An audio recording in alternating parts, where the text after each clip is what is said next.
Hey everyone. So I'll post the article too. They do some calculations and stuff like that, but there's some other things that are missed about this is that yes, in the short term, a 50-year mortgage would extend your payments out by an additional if you had a traditional, 20-year mortgage or 30-year mortgage, it would give you 20 or 30 more years depending on what one you had. Or if you had like 15, right? So a 50-year mortgage though, what's so crazy about that is that's extremely risky for anyone giving that mortgage to you because they're going to be like, here's money for 50 years. Like, we expect you to pay that back in 50 years. That's insane. That's a huge amount of risk for a financial institution to take on for loans.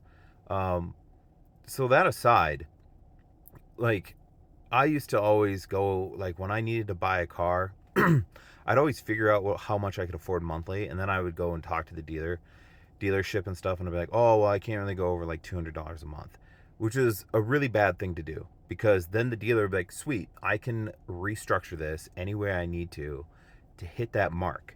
So I can charge you more on principal, but I can draw it out over a longer period of time. Um, so there's a little tip for you. Don't do that.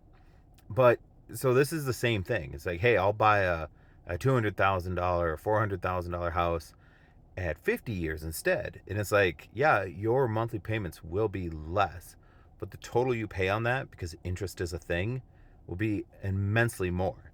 Um, Most calculators online don't have a 50-year option, but there are a lot of calculators online. You just type in mortgage calculator and then type in the numbers that you want to play around with. Like, oh, hey, what if interest rates were, 2% and I was buying a house for $300,000?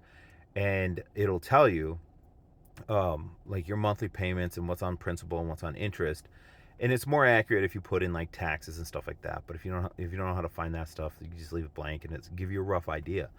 Um, yeah, so I'd be interested to see what like a 50-year would do. These are also called like amortization charts. But yeah, I'm probably saying that wrong. Armorization or amortization charts and graphs. But again, it tells you the principal and then the interest rate, and then how much you're paying, and it's that little, crossover point where you start paying more principal than interest, and yeah, it's really really funny to look at this. It's like why are we going with this as a route or an option rather than like this will make you more poor in the long run. Like, this is trash. It's just garbage.